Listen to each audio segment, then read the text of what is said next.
Listo. Pues buen día para todos. Bienvenidos a este coloquio que tiene la intención de pasar un momento de reflexión acerca de la enseñanza virtual de la danza y compartir qué retos y qué posibilidades abre esta modalidad en línea. Así que voy a hacer una pregunta base y a raíz de eso, según la dirección que tomemos, iré lanzando a lo mejor algunas preguntas, ¿no? Al aire, igual si alguien tiene alguna, con toda confianza la puede lanzar. Bueno, pues a raíz de esta pandemia hemos tenido que migrar a la pantalla, que si bien esta práctica ya existía, ahora se ha normalizado, ¿no? A causa de esta pandemia que nos descoloca, que nos arrebata seguridades, planes, rutinas y costumbres. Así que quiero preguntarles, pues, ¿a qué retos se han enfrentado? Primero que nada, ¿y cuál ha sido su experiencia docente? Es un lujo tenerlos aquí y compartir este espacio, aunque sea virtual, y poner sobre la mesa estos hallazgos y estas inquietudes también. Así que para estar a la altura de las circunstancias, voy a hacer una breve presentación de cada uno de ustedes. Tenemos a la maestra Cris Tallerías, que actualmente imparte clases en la Escuela Nacional de Danza Nelly Gloria Campobello, y también dirigiendo su compañía Zarambeques y Muecas. Bienvenida, maestra. Tenemos... Perdón, esto de mi algo. No, adelante, está muy bien. Tenemos a Eustorgio Guzmán, que imparte también clases en la Nelly, en la Escuela Nacional de Danza, y en el Centro Cultural Los Talleres de Coyoacán. Eus, gracias por estar. Hola, buenos días, gracias por la invitación. A ti. Nos acompaña también Leonardo Romero, que da clases actualmente en los Talleres de Coyoacán. ¿Cierto, Leo? Bienvenido. Gracias. Mayra Ortiz Legorreta, actualmente docente de la Academia Sevillanza, de la Escuela Nacional de Clásico y Contemporáneo, y dirige también e imparte clases en su propia academia, que es Sueño Español. Buen día, Mayra. Bien. Tenemos también a Omar Castillo, docente de la Escuela Nacional de Danza Nelly Gloria Campobello y de la UNAM. Bienvenido, Omar. Hola, buenos días. Gracias por la invitación. Y nos acompaña la maestra Paloma Macías, docente también de la Escuela Nacional de Danza Nelly Gloria Campobello y de la Escuela Nacional de Danza Clásica y Contemporánea. Bienvenida, maestra. Y bueno, yo actualmente, al contrario, bienvenida. Yo, María del Mar Glagovsky, actualmente doy clases en la Academia Sevillanza. Es el único lugar en este momento en el que estoy impartiendo clases de danza en específico. Bien, vamos con nuestra pregunta base, que ya la lancé. ¿Cuál ha sido nuestra experiencia docente a través de la pantalla? Y ¿qué retos hemos enfrentado? Porque evidentemente hemos tenido que migrar a esta modalidad en línea que demanda cambios. No podemos replicar las clases presenciales a través de la pantalla. Ha demandado cambios significativos y quiero nada más informar o poner sobre la mesa también algo que me parece importante, que es las dos vertientes que tenemos, ¿no? De la escuela formal y la escuela no formal, en la que estamos compartiendo espacios, entendiendo la primera como un lugar que pide, ¿no? Cumplir con ciertos contenidos y también con una evaluación, que yo no sé cómo han llevado a cabo en estas circunstancias, y tenemos la escuela no formal, que si bien conlleva una preparación y un objetivo o más, creo que las inquietudes de los alumnos, de las alumnas, son distintos, ¿no? Entonces, bueno, pues cedo la palabra a la maestra Cris Tallerías para que nos platique su experiencia. Bueno, para mí ha sido un reto un poco complicado. Bueno, tiene como las dos partes, ¿no? Yo tuve la formación de historia en la Universidad Abierta, entonces de alguna manera eso me ha preparado como para entender los contenidos de, bueno, esto tiene que ser de esta manera, se hacen entregas de esta otra, y bueno, esa parte no ha sido tan complicada, porque finalmente, de alguna manera, he podido dosificar justamente este trabajo que no había como forma, no hay otra forma de hacerlo, ¿no? Entonces, bueno, tienes que hacer tales lecturas, tienes que hacer otras cosas. Al principio sí me intimidó profundamente toda esta parte de las máquinas, las plataformas. No es, la verdad, el método que a mí más me guste, porque no es como mi favorito.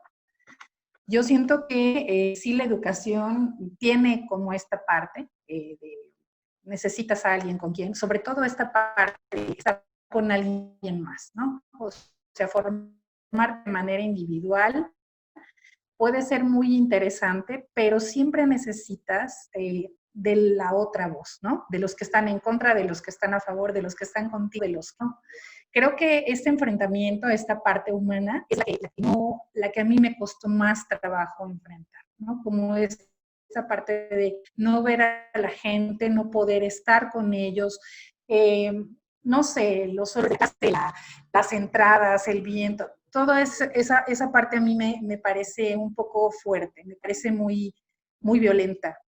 Siento, sin embargo, que también la educación se está como yendo hacia esta condición tecnológica, que si bien pues te permite tomar clases con personas que están al otro lado del mundo, también hay un distanciamiento total. Entonces, hay otras reflexiones que nos están faltando hacer. Y si de alguna manera las habíamos dejado de hacer, este es el momento más violento para justamente hacer estas implicaciones, ¿no? Es decir, ¿dónde están los fallos? ¿Dónde está la parte de la educación que no está llegando como a buen puerto? ¿Dónde están como todas estas condiciones que realmente han impedido pues que la gente se acerque realmente a la educación?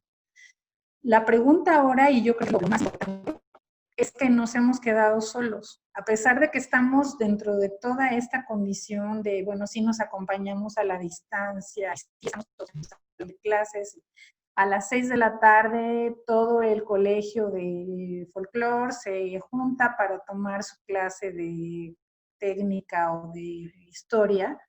Creo que también esto nos ha hecho ver toda la parte que nos falta, todo lo que nos había faltado antes. Sé que en este momento fuéramos a extrañar hasta las cosas que no nos gustaban, que extrañemos lo que nos parecía terrible, ¿no? Pero de alguna manera eso implica justamente la condición de la vida. Nos hemos alejado de la vida verdadera, de las vivencias reales. Y creo que esta condición nos ha justamente puesto en todas las cosas en las que hemos dejado de poner atención. Más allá de los contenidos, más allá de tienes que saber, yo creo que esto nos ha tenido que pensar quiénes somos en verdad, quiénes somos como personas, quiénes somos como humanos, quiénes somos en toda la extensión de la palabra, porque justamente eso es lo que hemos tenido, la definición de lo humano. Y esto nos ha regresado a pensar qué parte de la educación es la que es realmente necesaria, qué parte de la educación ha fallado, porque al final de la cuenta, la educación tiene que servir para ser gente, para ser personas funcionales, para ser personas libres. Y creo que la educación hace mucho tiempo. Y ahora que estamos solos, ahora que estamos aislados, tenemos que encontrar formas de volvernos a relacionar, de volver a aprender y de volver como a hacer esta parte humana que de alguna manera la tecnología nos ha como quebrado. Y creo que esa parte, aunque sí nos la dio, también nos ha echado en cuenta todos los defectos y todas las cosas que nos habían faltado y que nos están faltando. Y de alguna manera eso también va a ser como el parteaguas para ver qué clase de personas vamos a ser después. No vamos a ser jamás como éramos antes, ¿no? nos ha dado una pauta importante para la reflexión. Y si no reflexionamos ahora, yo creo que sí tenemos un problema como seres humanos, ¿no? Como humanidad, o sea, como en este global, ¿no? Creo que más bien es eso, o sea, más allá de entender y reflexionar en estas materias, creo que cada una de estas materias nos tiene que servir para reflexionar en nosotros mismos como personas, como humanos, qué es lo que en realidad estamos haciendo. Gracias, maestra. Muchas gracias. Abre varios puntos importantes. Eustorgio, adelante, por favor. ¿Cuál ha sido tu experiencia? Pues yo creo que cuando planteaste la pregunta lo dijiste muy bien. Hay dos vertientes de la educación que son completamente diferentes, ¿no? La formal y la no formal. Y en este sentido yo creo que mi experiencia ha sido muy diferente en cada una de ellas. En la experiencia formal es donde más me ha costado trabajo y creo que tiene que ver por las características, ¿no?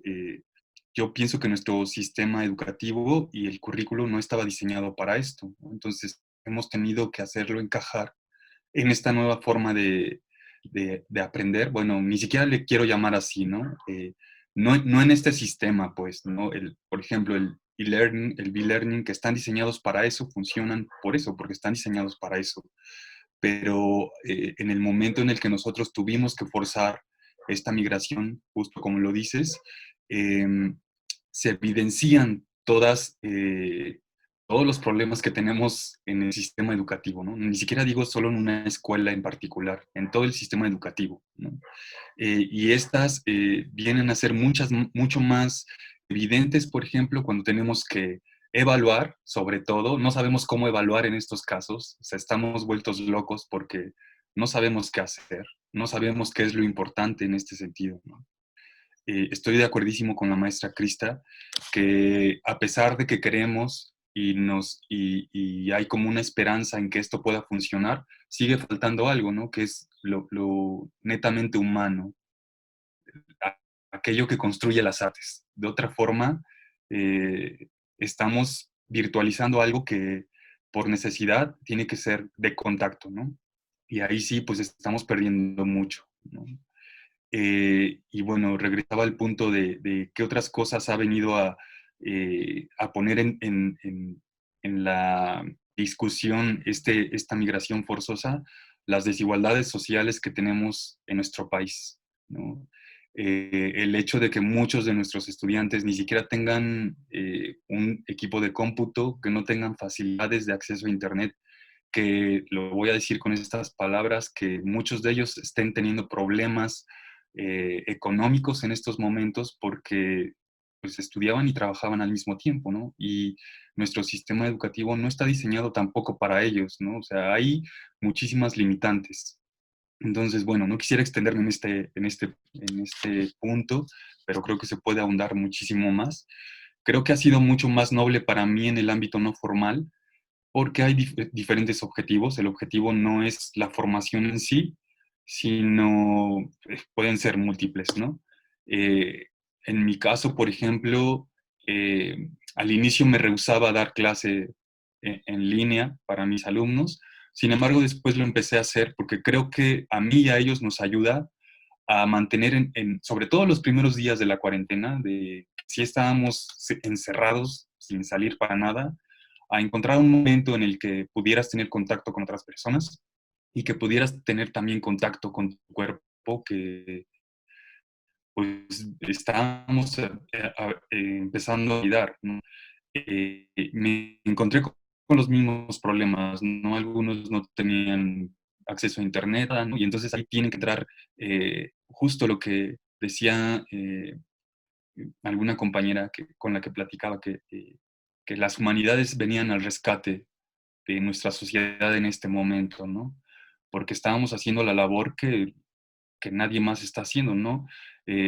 Contener a las personas emocionalmente, otorgarles un espacio, ¿no? Por mínimo que sea, ¿no? que también lleva a otros problemas, ¿no? El hecho de dar gratis clases porque no tienen cómo pagarlas también es un punto importante para discutir, ¿no? Hasta qué punto se debe o no se debe de hacer. Bueno, entonces mi experiencia ha sido diferente en los dos ámbitos. En el formal me ha costado más trabajo, también porque las exigencias de los alumnos son súper diferentes, o sea, quieren tener la misma vida escolar que tenían en la institución, pero pues, es imposible, ¿no? Y ha sido más noble en la no formal, ¿no? Sí. Muchas gracias, Zeus. Antes de ceder la palabra en esto que creo que todos estamos de acuerdo en que falta lo netamente humano, el contacto, que es un tema también largo, ¿no? Yo pienso, o más bien lanzo también la cuestión de qué pensamos cuando hablamos de la enseñanza de la danza. Que la respuesta puede ser muy distinta para todos, ¿no? Pensamos en cuerpos, pensamos en movimiento, pensamos únicamente en cuerpo, la mente está presente, el intelecto, el alma, el dentro, lo que sea como cada quien lo llame, el corazón. Y ante estas circunstancias también, pues las visiones son distintas, las maneras de enfrentarlos son distintas. Y cómo, por ejemplo, en la escuela formal, cómo se da continuidad a los contenidos, ¿no? Cómo se da continuidad a la vida como si no pasara nada, ¿no? ¿De qué manera implicamos también a los alumnos a esta cuestión que estamos experimentando todos, en las que nadie se salva y que nos pega en varias esferas de la vida? ¿Cómo podemos evaluar, no? Y realmente estamos escuchando a los alumnos, no sé si alguien ha tenido la experiencia, ya nos contará de qué están sintiendo, qué están necesitando. Y evidentemente la marca, ¿no? De la desigualdad, que también la conectividad, como dice Eus, no es la misma para todos, pero tampoco los espacios físicos, ¿no? Hay quien comparte casa con mucha gente y las distracciones son muchas, y también que todos en mayor o menor grado hemos tenido que adaptar el espacio que tenemos para impartir una clase que en la mayoría de nuestros casos implica movimiento. En fin, no me voy a extender tampoco demasiado, voy a ceder la palabra a Leo. Adelante, Leo. Cuéntanos tu experiencia. Hola, gracias Marimar por el espacio.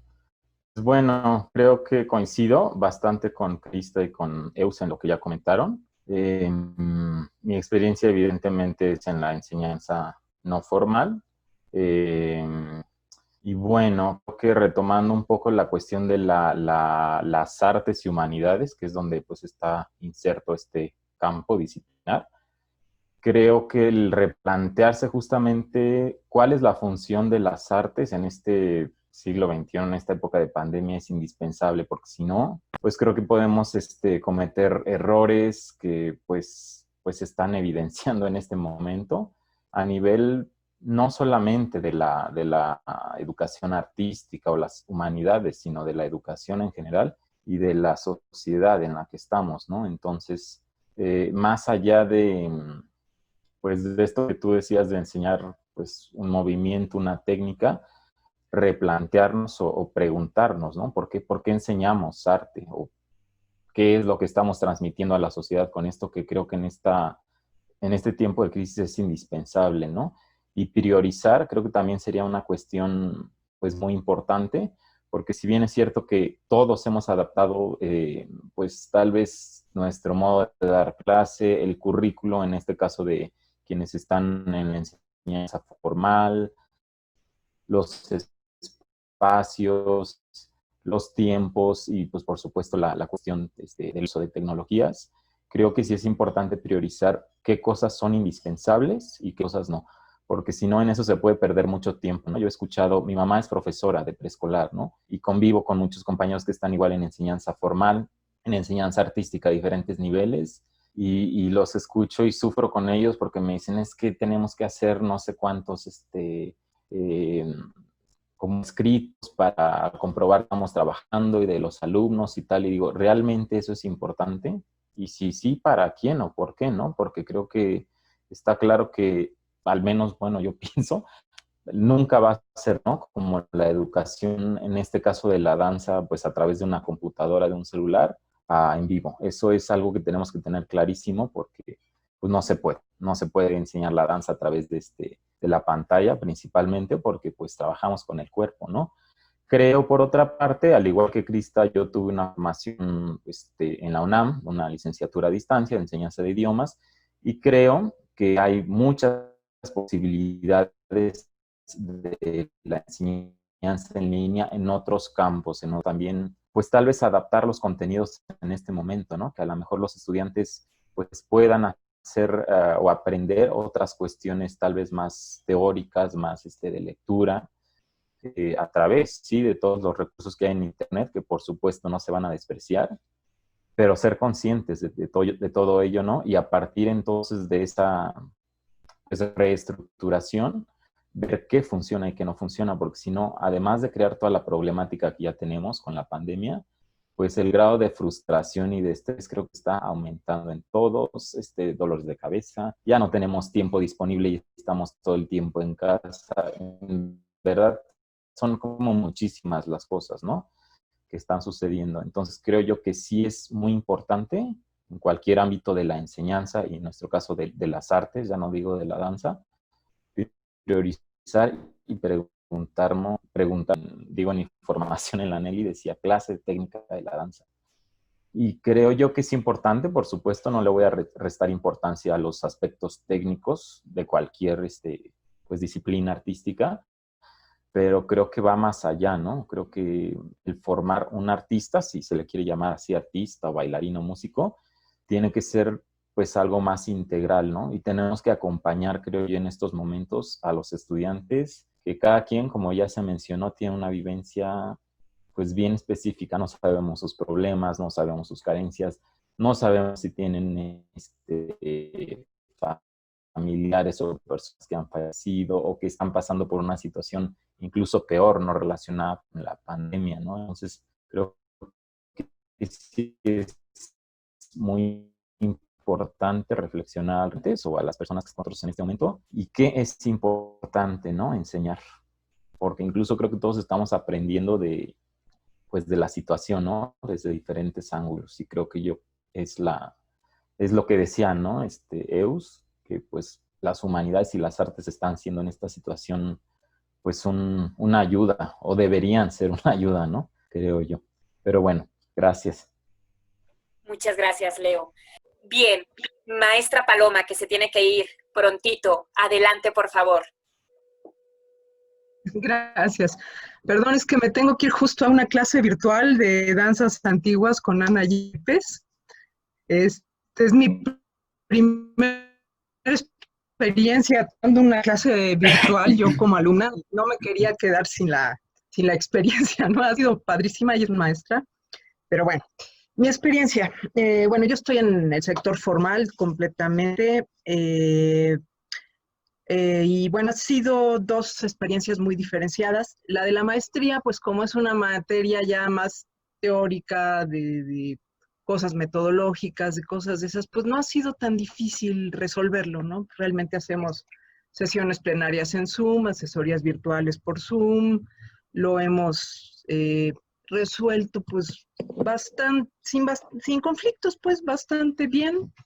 El problema para mí ha sido más bien el exceso de exposición al Zoom, que sí me ha generado unas migrañas y unos cansancios tremendos, ¿no?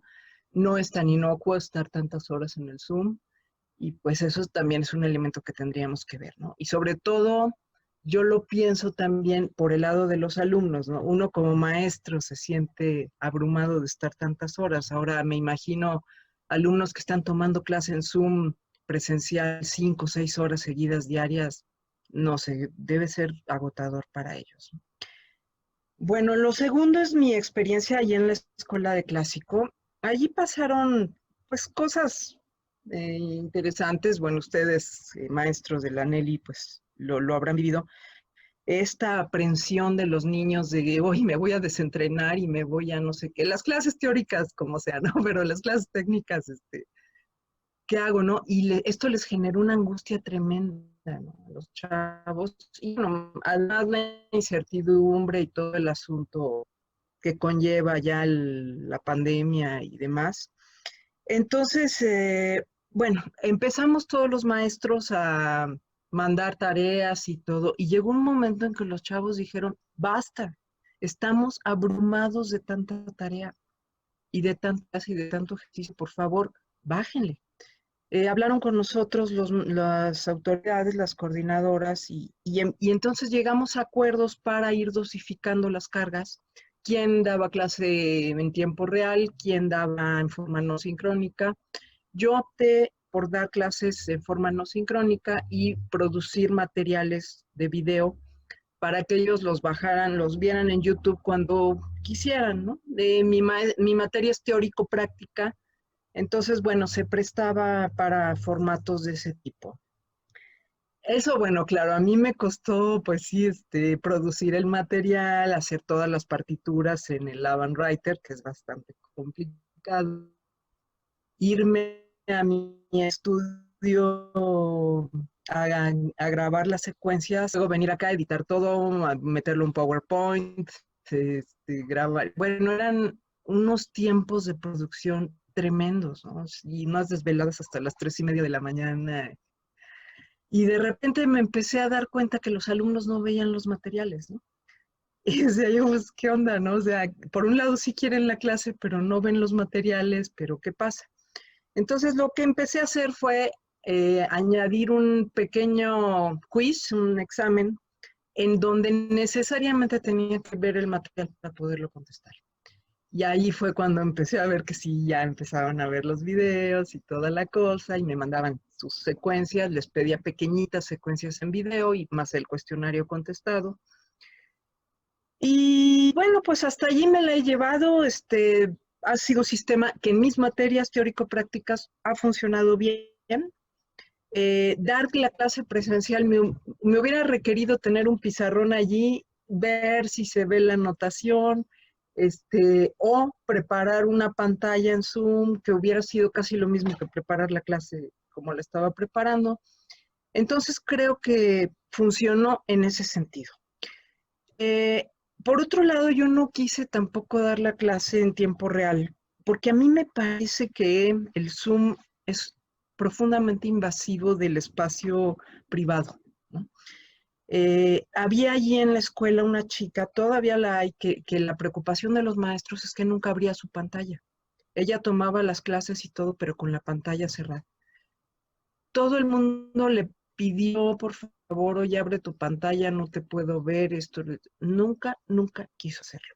¿Qué ocultaba? ¿Quién sabe, no? Y es una cosa personal que creo que pues tenemos que tener esa empatía y esa consideración de entender que nos estamos metiendo a la casa de los alumnos y que de repente pues habrá quien tenga una sillita ahí toda desvencijada como barra y que no pueda zapatear porque le baile encima a los vecinos, qué sé yo, o que simplemente no tenga espacio, o que toda la familia esté en un espacio pequeñísimo, conviviendo, tratando ahí de llevar un equilibrio. Yo creo que en ese sentido sí tenemos que reflexionar hasta dónde nosotros podemos hacer eso, o hasta dónde nos agarró tan desprevenidos esto, pero hasta dónde lo podemos solucionar de esa manera, o de qué otra manera podríamos solucionar sin invadir la privacidad de los alumnos, ¿no? Realmente yo llegué a pensar, bueno, ¿hasta dónde de verdad estamos cubriendo los contenidos y hasta dónde estamos simulando? Y en ese sentido, entonces también cobra relevancia lo que decía Eustorgio, el asunto de la evaluación. ¿Cómo vas a evaluar estos aprendizajes cuando la escuela en estas condiciones, que tampoco es culpa de la escuela, no es capaz de darles la infraestructura material mínima para cumplir los contenidos a cabalidad? ¿Cómo evalúas eso? ¿Cómo ponderas? A mí me escribió una alumna, yo pensé que tenía ya todo solucionado, y me escribió de repente una alumna y me dijo, maestra, perdóneme que no le haya mandado ni una sola tarea, pero me da una angustia tremenda lo que me mandan todos y estoy súper angustiada y pues, ¿qué le digo? O sea, creo que uno tiene también que meter ahí la variable empatía en esa mezcla que vamos a usar para evaluar. Le dije, mira, no te preocupes, tranquila, no te voy a sancionar que no me las entregues, tienes hasta el 30 de junio para entregarlas y vete, pues cálmate, ¿no? No hay bronca. Entonces, bueno, mi criterio para evaluar fue, yo no sé, partir de este supuesto, yo no sé por qué están pasando los alumnos, ya lo dijeron aquí, no sé qué conflictos tienen, no sé si se les han muerto familiares, qué vamos a hacer con un alumno enfermo, cómo están sus condiciones materiales. Entonces yo dije, bueno, ok, no voy a reprobar a nadie. La calificación mínima va a ser de 7. Esto un poco en plan con maña, porque ahí en la escuela te titulas por promedio con 8.5 de promedio, ¿no? Entonces dije, bueno, pues ok, no te voy a reprobar, pero pues tampoco, también tus probabilidades de titularte por promedio no van a ser tantas, ¿no? Y pues con la entrega de tareas bajo ciertos criterios también mínimos, cumplir la consigna, entregarlas completas, etcétera, etcétera, y la retroalimentación, pues bajo ese criterio te evalúan, ¿no? Creo que a todos nos agarró en offside de esto y quizás para la próxima vez que nos encierren, pues ya consideraremos las cosas de otra manera, ¿no? Pero por ahorita es una planeación emergente, es contingente. Esto pasó en la maestría también, que se les cayeron los proyectos a casi todos los alumnos, porque se quedaron sin alumnos, porque son poblaciones de alto riesgo, ya pasándonos ahora al caso de la maestría, y que hubo entonces que reconsiderar, manejar el proyecto de otra manera, pues si lo podías manejar y terminarlo con ciertos cambios, que bien, te ibas al grupo A, pero tuvimos que abrir un grupo B, donde necesariamente van a, o hacer un proyecto que parta de cero, ya en el último semestre de la maestría, o sea, imagínense lo que es eso, o hacer un cambio radical en el proyecto. Y ni modo, había que considerarlo. No los podíamos reprobar por una cosa en la que ellos no tenían el que tenían. Entonces, necesariamente, creo yo que sí, ellos tienen que considerar esto, pero nosotros también tenemos que ver cómo pues vamos manejando la situación con la evaluación. Y bueno, pues muchos aprendizajes de esta experiencia, ¿no? Es lo que podría comentarles, ¿no? Muchas gracias, maestra. Muchas gracias. Mayra Ortiz, es tu turno. Adelante. Hola, pues me sumo a muchísimos de los comentarios que se han externado, ¿no? De la evidencia de desigualdad que vivimos en este país. Pero bueno, yo trabajo en el sector formal y no formal, y también trabajo en una zona económica donde es bastante boyante, y también trabajo en una colonia de clase media baja. Entonces, es muy diferente, incluso la misma la educación no formal en un sector que en otro, completamente. El hecho de mantener una matrícula para que las niñas sigan pagando una mensualidad y convertirte en youtuber, en influencer y demás, que es en lo que nos hemos convertido, es muy, muy fuerte, ¿no? Yo creo que es la parte que a mí me ha pesado más. En la educación formal, a mí yo le he disfrutado muchísimo, igual con mis chicos de la Nacional. Hay clases en las que yo estoy obsoleta, que digo, ya por favor necesito vacaciones, ya no quiero seguir generando un material que efectivamente no revisan, que tú mandas un texto, un video, y justo a mí me pasó como a la maestra Paloma, igual, me daba cuenta que, a ver, nos estaban exigiendo que mandáramos videos y de pronto tenía igual 2 visitas. Entonces, era una carga de trabajo exagerada para que la gente mantuviera una matrícula, ¿no? En este caso. Y justamente lo que se evidenció fue que la niña que está enganchada y que tiene el poder adquisitivo iba a mantenerse hasta el final. Esto ya nada más fue una claridad en lo que ya veníamos viviendo. Como maestra, justo seguro les habrá pasado también, ¿no? Estar en dime si de la casa, del ruido, cómo saber a los compañeros, que si pasa el de colchones viejos, tambores, refrigeradores, o sea, Al principio las primeras clases eran estresantes. Yo, ay, no, ¿cómo? Si estoy dando mi clase y tiene que ser sagrada. No, hombre, ya después me fui relajando, viendo que la abuelita pasaba por detrás. Entonces, también fue de este lado un aprendizaje de soltar y concentrarme en lo que estoy, pero también teniendo esa flexibilidad de los espacios. Esto también, gente que tiene un espacio óptimo para desarrollar, para hacer su clase, y otros que ves que tiene el colchón volteado y que hacen un área donde ellos necesitan moverse. La evaluación, yo creo justamente el alumno que desde el inicio del semestre se mostró que era una persona que llegaba puntual y demás, se ha seguido manteniendo hasta en vía de internet.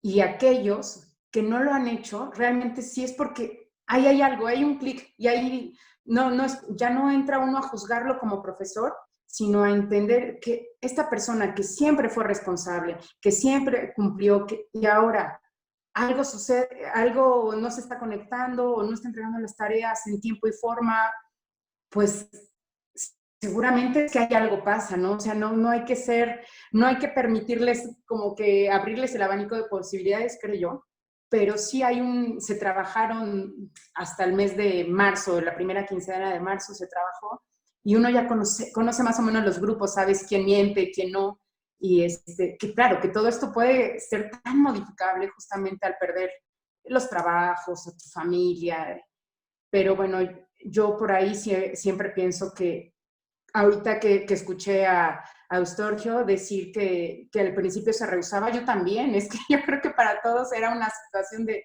¿cómo a través de una pantalla voy a enseñar danza? O sea, ¿cómo me voy a...?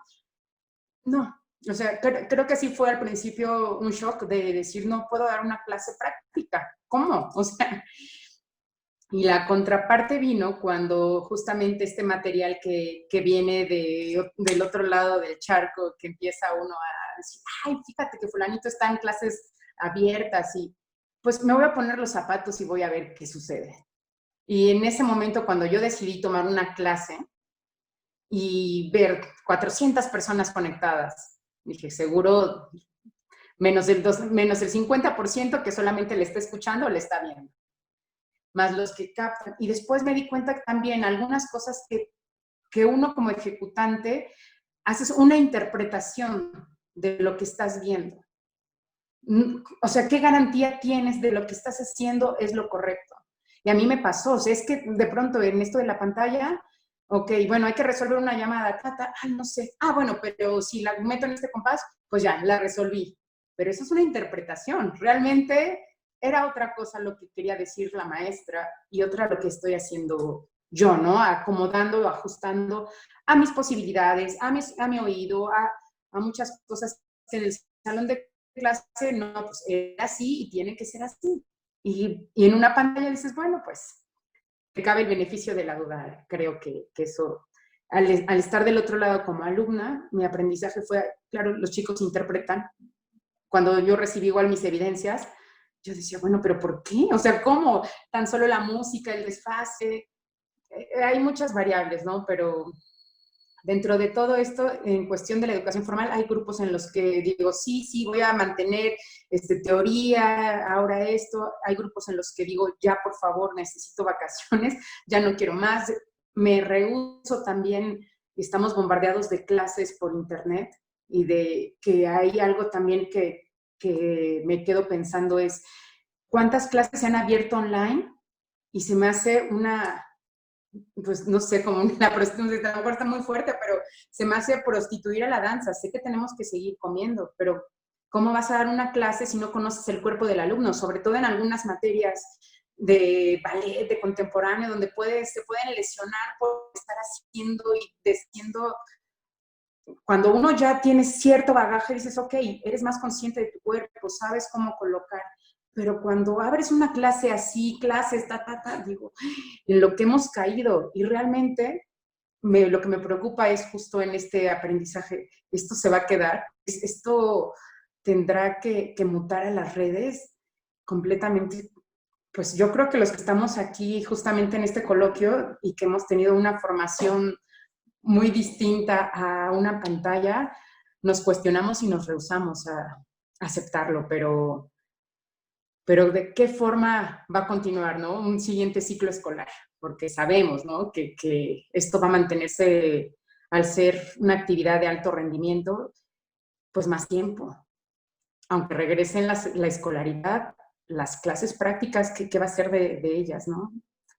Entonces, pues, ese ha sido mi encuentro y desencuentro en las edades. También algo que me gustaría también mencionar es, no es lo mismo darle clases a los chiquitos a través del Zoom, donde ya se saben cómo ponerse el fondo de pantalla, cómo se quedan congelados, se desaparecen, aparecen. O sea, esa parte es muy desgastante. Quizás son los grupos que digo ya, pero existe y son poblaciones que se van a mantener durante pues el siguiente periodo, ¿no? Yo creo que un trimestre o no sé, pero bueno.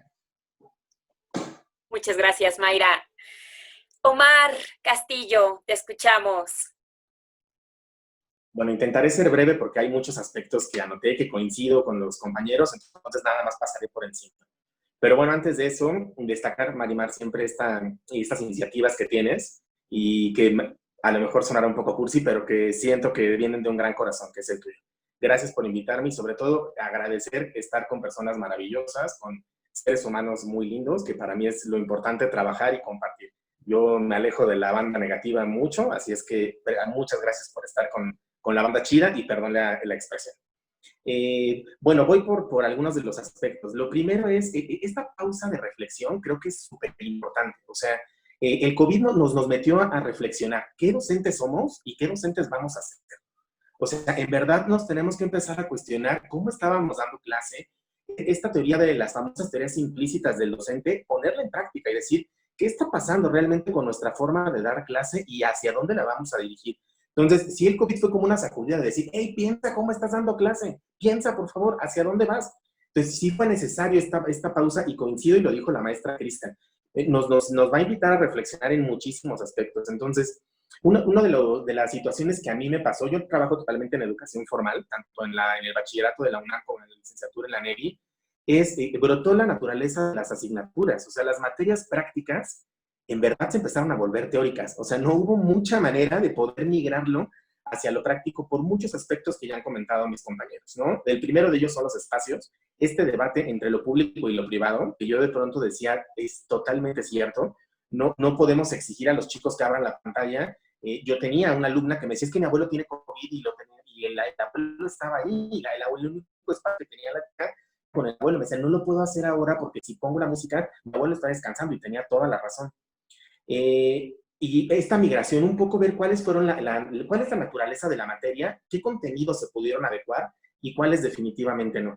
Y yo creo que ahí necesitamos, por lo menos a mí me pasó, una etapa como de reconciliarme con lo que no se podía hacer, es decir, no podemos zapatear, bien lo ha comentado la doctora Paloma, no tenemos un piso para poder zapatear, tenemos muchos problemas con los vecinos por las castañuelas. Doctora Paloma, nos vemos. Gracias, chao. Y eso a mí me ayudó un poco como a pensar cuáles podían hacer y cuáles no. Y definitivamente los que no darle más vueltas. Vamos a ver hacia dónde sí podemos hacer, ¿no? ¿Qué es lo que sí podemos hacer?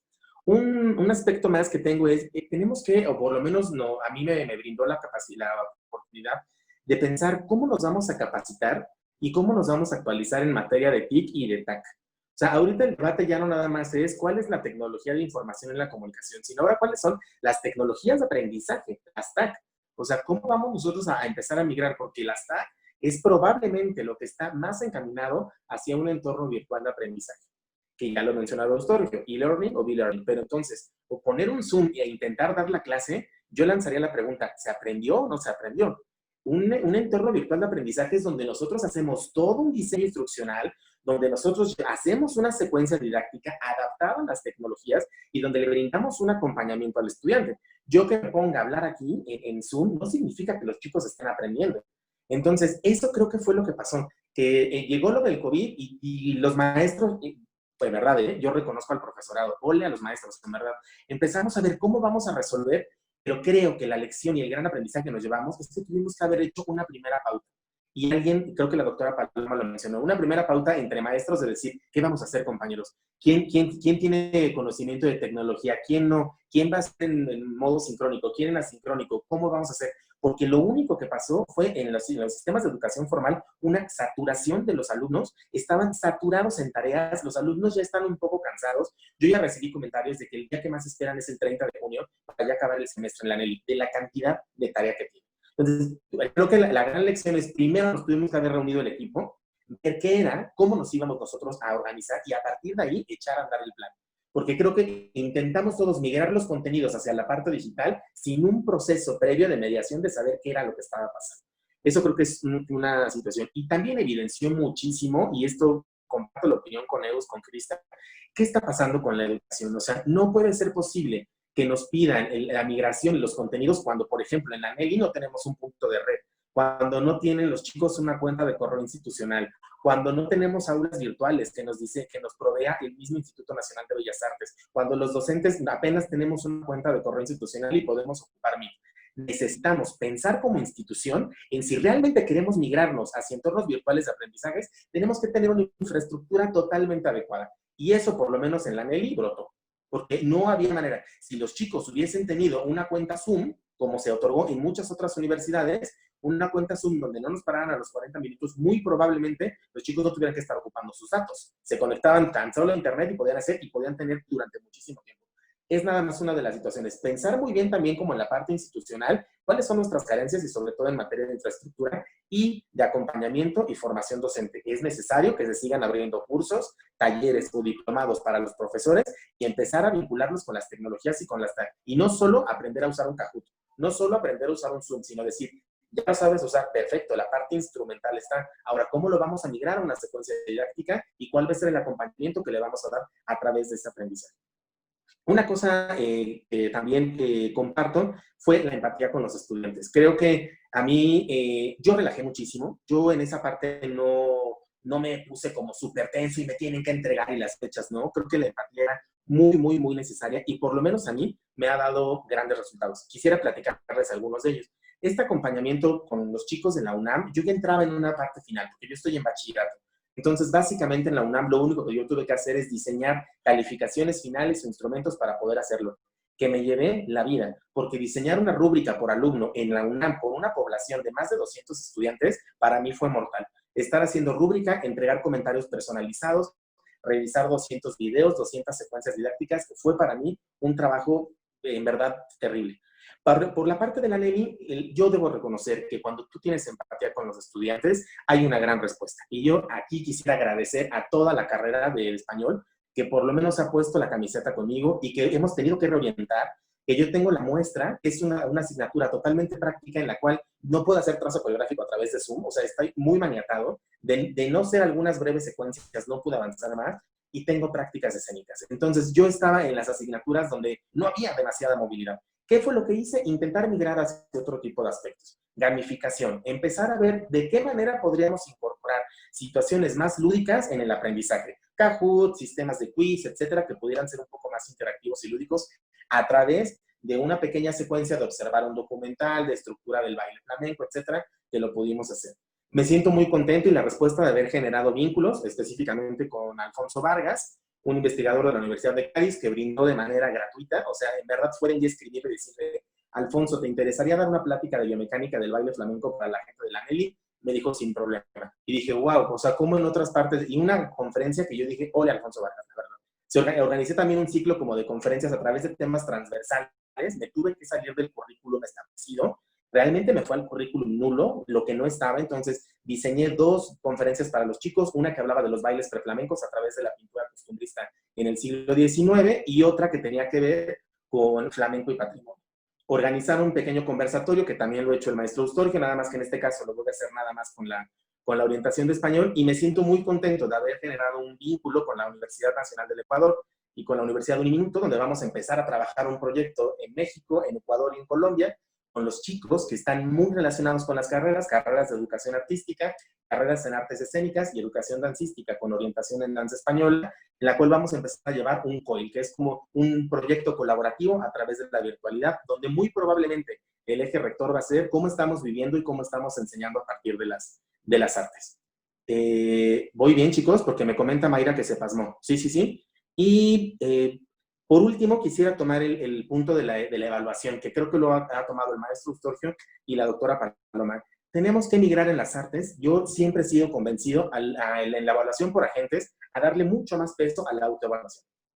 Son los mismos estudiantes los que tienen que valorar su propio desempeño y su propio desarrollo. Eso implica muchísimas cuestiones con el docente. La primera, eliminar este control de decir, no, es que yo en la interevaluación, yo soy el que tiene que poner el número. Si el alumno se pone un 5, un 6, un 10, respetar esa decisión. Pero sobre todo, hacer un acompañamiento y brindarle un montón de estrategias, que son estas nuevas cuestiones del aula del futuro, donde el docente tendría que diseñar muchísimos instrumentos para que desde un principio, como una especie de contrato, cuando tú compras una casa, decir, aquí tienes una rúbrica y estos son los puntos con los cuales tú serás evaluado.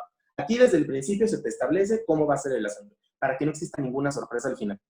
El chico sabe cuál, y él mismo puede valorar cuál fue su proceso, a través de escalas de valoración, a través de rúbricas, a través de lista de cotejo, que pueden ser en entornos virtuales o de manera física, pero necesitamos empezar a migrar ahí y creo que los vamos a hacer muchísimo más responsables de su proceso. Yo me quedo con la consigna, la cuestión de decir, es interesante hacer una pequeña pausa, pensar cómo estoy dando clase y hacia dónde voy a ir, porque después del COVID muchísimas cosas van a tener que cambiar. Gracias, compañeros. Güerito, muchísimas gracias, Omar. Pues yo concuerdo con ustedes que estamos enseñando, ¿no? ¿A qué le ponemos foco como docentes? Pienso también en cómo esta situación atraviesa nuestros cuerpos, nuestras mentes, nuestros dentros, y qué hacemos con eso, qué vamos a proponer, ¿no? En este tiempo que obliga a la transformación. En este país, justamente, en donde sentimos el cuerpo en constante peligro, en donde actualmente nos faltan muchos cuerpos, no solo por el COVID, no solo por la pandemia, sino por la inseguridad, por la violencia. ¿Cómo sabemos o nos hemos detenido a preguntarnos si no estamos repitiendo ese discurso violento en los salones de clases, en las aulas? Tiene y no que ver, pero pienso en esta cuestión de normalizar los cuerpos, de normalizar la educación. También habría que replantearse, ¿no? Cómo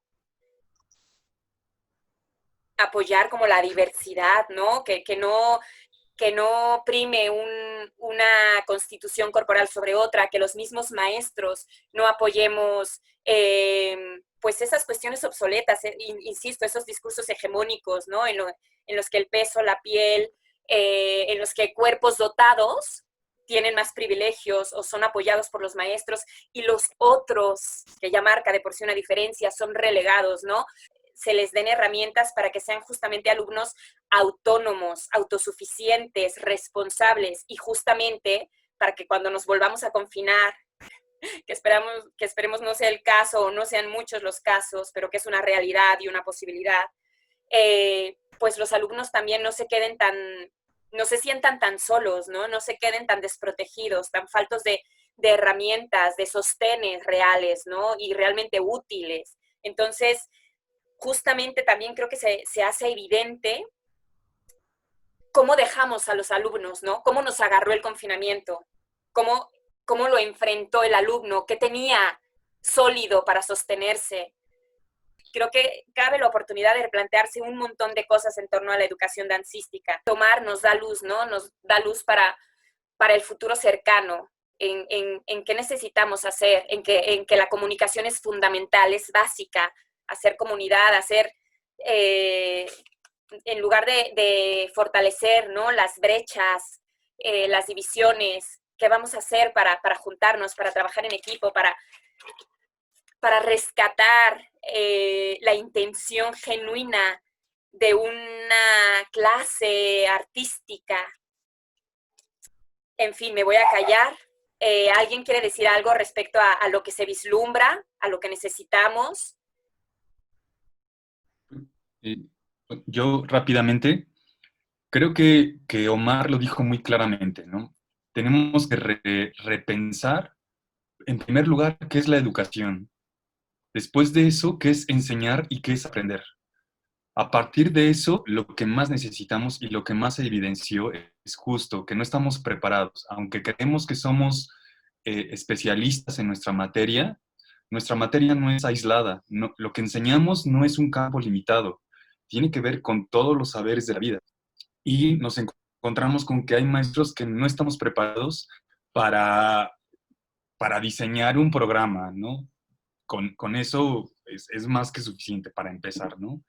Y sí me he encontrado, por ejemplo, con respecto a lo que dices de hacer el arte y sobre todo esta carrera más inclusiva, que las limitantes se encuentran en ciertos sectores, ¿no? Los mismos sectores que en este momento dijeron, pues yo no sé aprender una computadora y no voy a aprender, ¿no? Así que ni me pidan dar clases, ¿no? Y que va más allá de eso, ¿no? Más de no poder hacerlo o no saber hacerlo, es no querer aprender a hacerlo, ¿no? También esto de no querer reaprender lo que tendríamos que reaprender, ¿no? Que la vida está transformándose, que nos está ganando la realidad, ¿no? Una de las cosas que a mí más sí me llegó mucho, que justo decía Omar, ¿no? Y yo creo que tiene que ver con esto de que realmente no sabíamos cuánto tiempo iba a durar esto, ¿no? Cuando empezó la cuarentena pensamos que iban a ser 2 semanas y regresar a clases, y entonces por eso todo el mundo se emocionó y mandó tarea al por mayor, ¿no? Eh, y nos encontramos, como lo decía Paloma, con alumnos cansados ya, hartos, desesperados, y evidenció esto súper importante, que no tienen ninguna base emocional de donde agarrarse, ¿no? Los empujas tantito y se caen, porque no hay nada que sostenga su vida emocionalmente, ¿no? Y había maestros que decían, pues a mí no me importa cómo le haga, yo lo quiero a las 4 en mi clase, ¿no? Yo decía, a ver, lo despidieron de su trabajo, no tiene para pagar la renta, ¿esperas que esté en tu clase? ¿Qué esperas de eso, no? Pues, ¿cómo? ¿Dónde está lo que según tú te hace artista, no? Entonces creo que hay que sí aprender mucho sobre esto.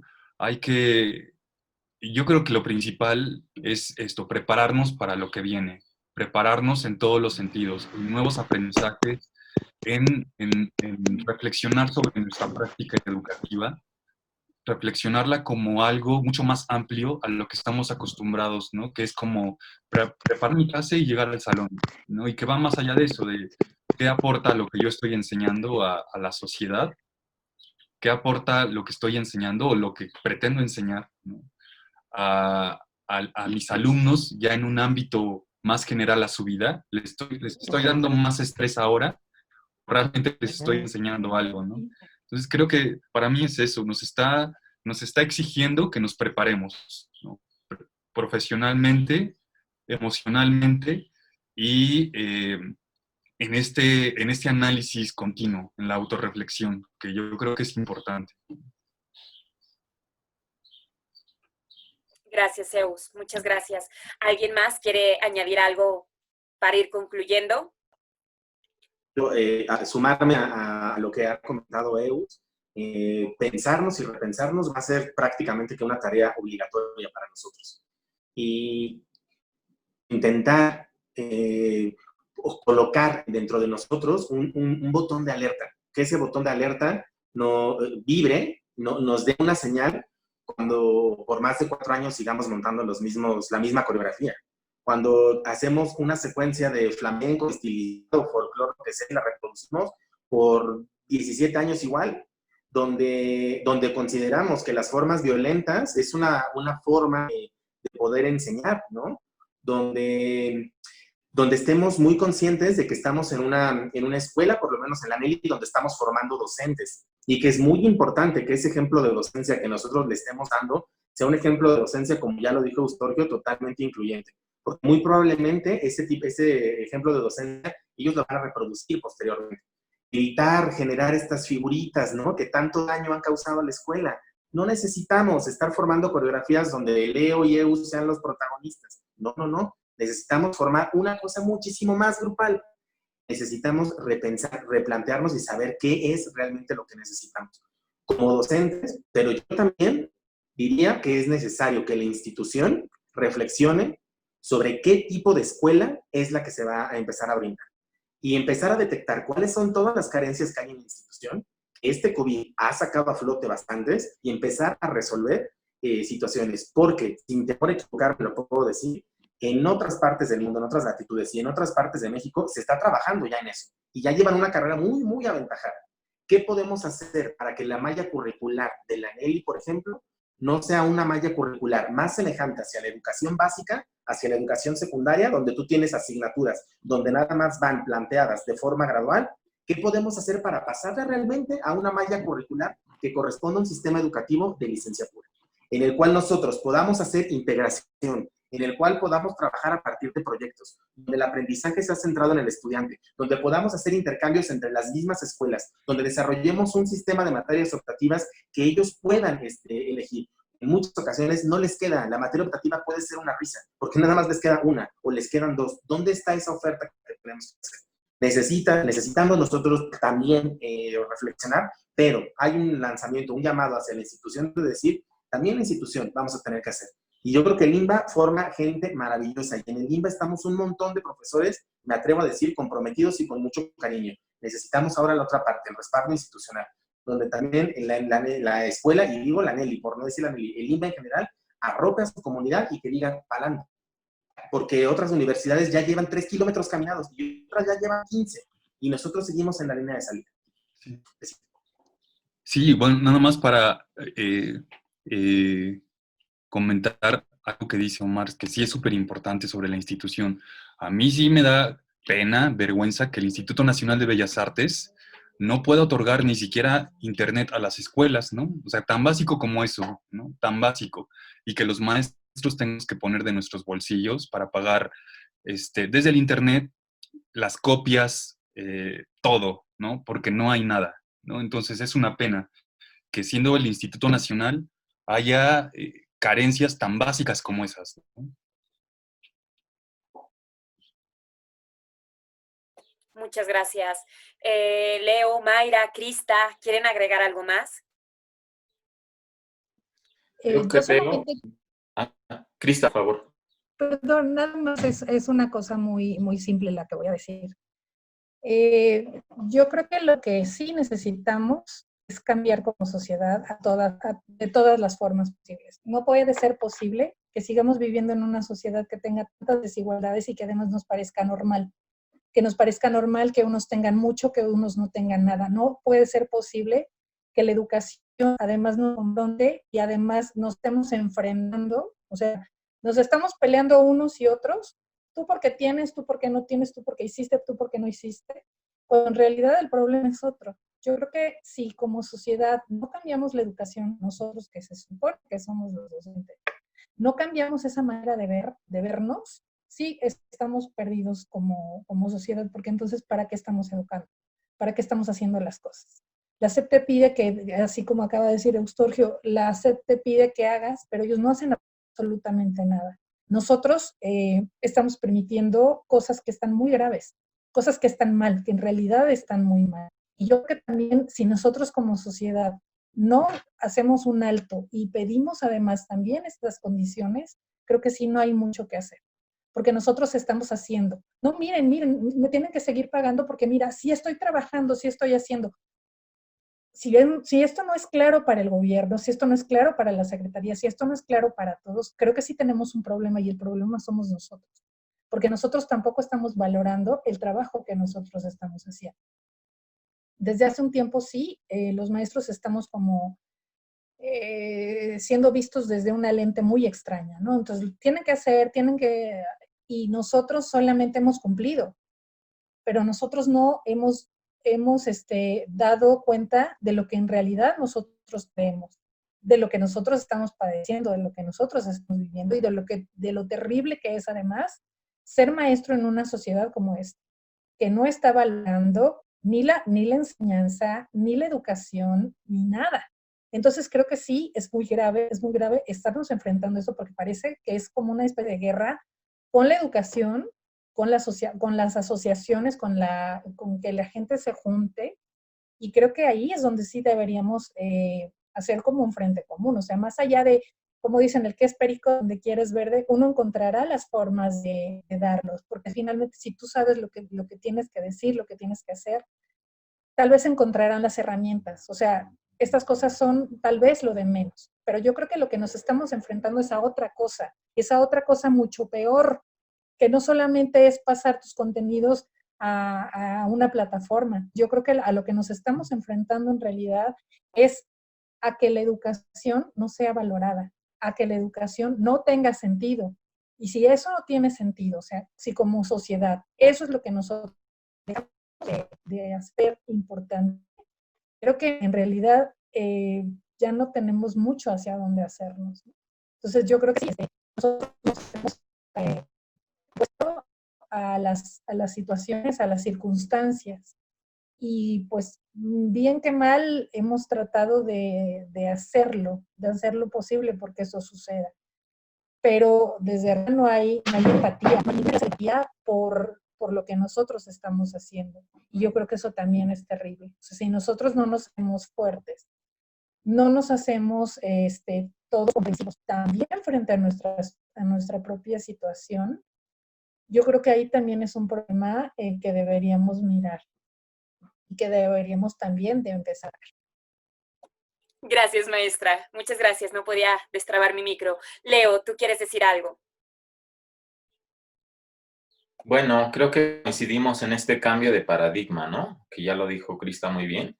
Y el cambio de paradigma es indispensable en la educación, porque lo que es real es que no ha funcionado, ¿no? Así haya reformas educativas, así se migre a Internet. Es un cambio profundo, ¿no? Que ella dijo y que yo creo que tiene que ver, ya se ha mencionado, con la integralidad, con pensar en el otro, con pensar en un proceso cíclico, espiral o como le quieran llamar, de qué estoy enseñando yo y verificar si lo está aprendiendo el otro, ¿no? Con un proceso comunicativo en el que yo realmente me pregunte a mí mismo si lo que estoy haciendo está funcionando y que también tenga un diálogo con mis estudiantes para ver si ellos están aprendiendo y si a ellos les interesa o qué quieren aprender, qué necesitan aprender, ¿no? Entonces, pues creo que son varias cuestiones, ¿no? Yo rescataría eso, la comunicación indispensable, la integración, el cambio de paradigma. Y bueno, por otra parte también, retomando un poco lo que decía Paloma, creo que es importante sí valorar aquella virtualidad que sí funciona, que sí es útil, ¿no? Yo también, junto con Paloma, me dediqué a hacer una serie de videos o de tutoriales en YouTube pensando en esto, ¿no? En que a lo mejor pues a algunas personas les funciona ver un video de 5 minutos o una clase de 1 hora y media, y bueno, eso ya lo valorará cada estudiante a su manera y de acuerdo a sus posibilidades, ¿no? Pero sí, la manera de resumen creo que sí sería eso, ¿no? Como cambiar el paradigma y pensar realmente en esta integralidad como sociedad, ¿no? Porque incluso no creo que es una realidad exclusiva de México, es una realidad mundial esta desigualdad y que pues a final de cuentas, como ya lo dijo Crista, pues nos toca, ¿no? Nos toca educar para, pues, transformar, no sé si lo decía Freire o alguien por ahí, pero pues creo que de eso se trata, porque si no, no estamos haciendo nada, pues, para mejorar como seres humanos. Gracias. Gracias a ti, Leo. May, ¿algo que quieras agregar?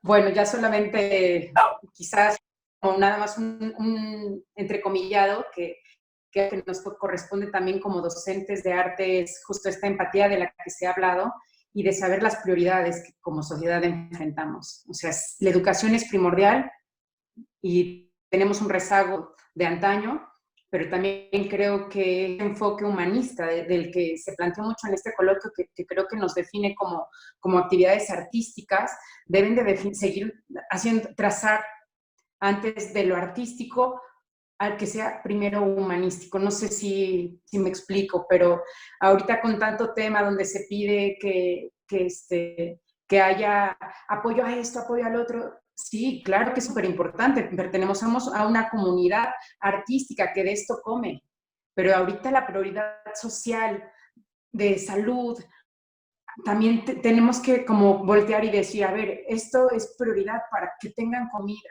que tengan salud, para que ellos tengan esas ganas de aprender, de desfogar, que también el arte de salud sí lo es, y lo apoyo completamente, pero siento que ahorita estamos inmersos en unas cosas muy politizadas, ¿no? El mismo arte, sí, esto es lo que le está alimentando a la sociedad en este momento, definitivamente. O sea, el ver una película, el escuchar música, el tener actividades recreativas dentro de 4 paredes, es muy revelador en este momento. Pero también seamos congruentes como artistas y vemos que lo social y lo humano viene siempre antes, tiene que tener una carga muy fuerte en nuestro ejemplo, ¿no? Considero que es algo que hay que ponerle ahí uno súper paréntesis, vaya. Gracias, Mayra. Pues creo que de momento podemos concluir que quepa la honestidad, la reflexión y sobre todo la acción congruente, que actuemos en consecuencia. Y gracias a cada uno de ustedes por su tiempo, que de verdad ha sido un tiempo sumamente valioso y nutritivo. Gracias. Gracias a ti, Marimar. Que tengan buena tarde. Igualmente, gracias. Chao. Gracias. Nos vemos a todos. Bye a todos. Adiós.